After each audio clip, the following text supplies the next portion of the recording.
Hello everyone, welcome to my channel. இன்றைக்கி நம்ம வீடியோவில் என்ன பார்க்க போகிறோம்னா, ஒரு குக்கிங் ஓரியன்டான வீடியோ தான் பார்க்க போகிறோம். வேறு ஒன்றும் இல்லை, ஒயிட் பாஸ்தா எப்படி பண்ணுறது தான் பார்க்க போகிறோம். வாங்க நம்ம வீடியோக்குள்ளே போகலாம். இதுக்கு தேவையான பொருட்கள்லாம் என்னென்னு பார்க்கலாம். நான் ஒரு பெரிய வெங்காயம் வெட்டி வச்சுருக்கேன், அப்புறம் பேபிகார்ன், கேப்சிகம் ஒன்று வெட்டியிருக்கேன், அப்புறம் 4-5 பல் பூண்டு சின்னதாக வெட்டி வச்சுருக்கேன். பேனில் வாட்டர் கொஞ்சம் ஆட் பண்ணிக்க, அது கூட கொஞ்சோண்டு கல் உப்பு ஆட் பண்ணிக்கோங்க. வாட்டர் நல்லா சூடானதும் நான் 1 கப் பாஸ்தா எடுத்திருக்கேன். அதை எடுத்து அந்த சுடு தண்ணியில் எடுத்து கொட்டிடுங்க. அப்படியே அது கூட 1 ஸ்பூன் ஆயில் ஆட் பண்ணிக்கோங்க, அப்போ தான் பாஸ்தா ஒட்டாது. அப்படியே பாஸ்தா ஒரு தடவை கிண்டி விட்டுட்டு மூடி வச்சுருங்க வேகிறதுக்காக. A few moments later. இப்போ பாஸ்தா நல்லா வெந்துருச்சு. இந்த ஸ்டேஜில் பாஸ்தாவை நம்ம வடிகட்டிடலாம். வடிகட்டினதுக்கப்புறம் இந்த தண்ணியை நம்ம எடுத்து வச்சுக்கலாம். இது நம்ம கடைசியாக நம்ம பாஸ்தா பிளெண்ட் பண்ணும்போது தேவைப்படும் நம்மளுக்கு. இப்போ பேனில் கொஞ்சோண்டு ஆயில், அது கூட பட்ரு கொஞ்சம் ஆட் பண்ணிக்கோங்க. அந்த பட்ரு கொஞ்சம் லைட்டாக மெல்ட் ஆனோடனே நம்ம 2 டீஸ்பூன் மைதா ஆட் பண்ணிப்போம். ஆட் பண்ணிவிட்டு நல்லா கிண்டி விட்டுட்டே இருங்க, எந்த ஒரு கட்டியும் வரக்கூடாது. லோ ஃப்ளேமில் வச்சு செய்யுங்க, அப்போ தான் நல்லாயிருக்கும். இல்லைன்னா சீக்கிரமாக தீஞ்சு போயிடும்.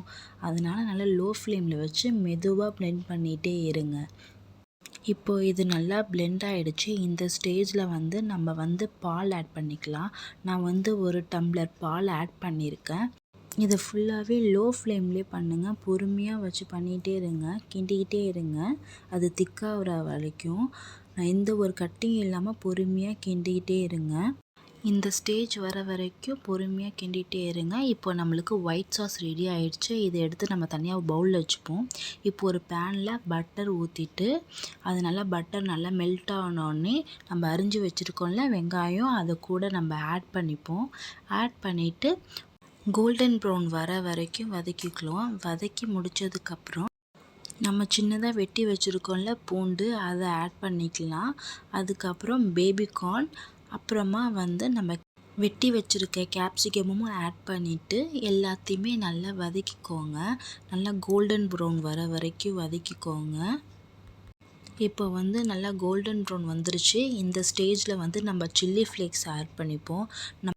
பாஸ்தா வடிகட்டி வச்சுருந்தோம்ல தண்ணி, அந்த தண்ணி இது கூட கொஞ்சம் ஆட் பண்ணிக்கிறேன். அப்போ தான் காய்கறிலாம் நல்லா வேகும். ஸோ அதை கொஞ்சம் ஆட் பண்ணிவிட்டு நல்லா வதக்கி விட்டுருங்க. இப்போது காய்கறிலாம் நல்லா வெந்துருச்சு. இந்த டைமில் நம்ம பாஸ்தா ஆட் பண்ணிக்கலாம். பாஸ்தா ஆட் பண்ணோடனே நல்லா மிக்ஸ் பண்ணி விட்டுக்கோங்க. காய்கறிலாம் நல்லா பிளெண்ட் ஆகிற அளவுக்கு நல்லா மிக்ஸ் பண்ணி விட்டுக்கோங்க. மிக்ஸ் பண்ணிட்டு நம்ம ஒயிட் சாஸ் எடுத்து வச்சுருந்தோம்ல, அந்த ஒயிட் சாஸ் இந்த பாஸ்தா கூட ஆட் பண்ணிக்கோங்க.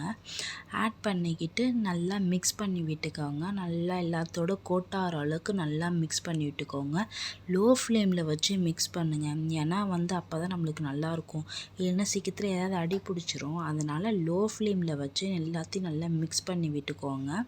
எல்லாத்துக்கும் நல்லா கோட்டாகிற அளவுக்கு மிக்ஸ் பண்ணிக்கோங்க. கடைசியாக நம்ம இன்னும் கொஞ்சம் வச்சுருந்தோம்ல பாஸ்தா தண்ணி, அது இது கூட ஆட் பண்ணிக்கோங்க. அப்போ தான் பாஸ்தா நல்லா கொஞ்சம் தண்ணியாக இருக்கும்.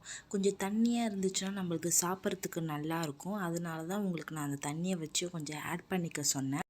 பாஸ்தாவை நல்லா கிளறி விட்டதுக்கப்புறம் கடைசியாக ஸ்ப்ரிங் ஆனியனை தூவி இறக்கி விட்டுடலாம். அவ்வளோதான், நம்மளோட ஒயிட் பாஸ்தா இப்போது ரெடி ஆயிடுச்சு.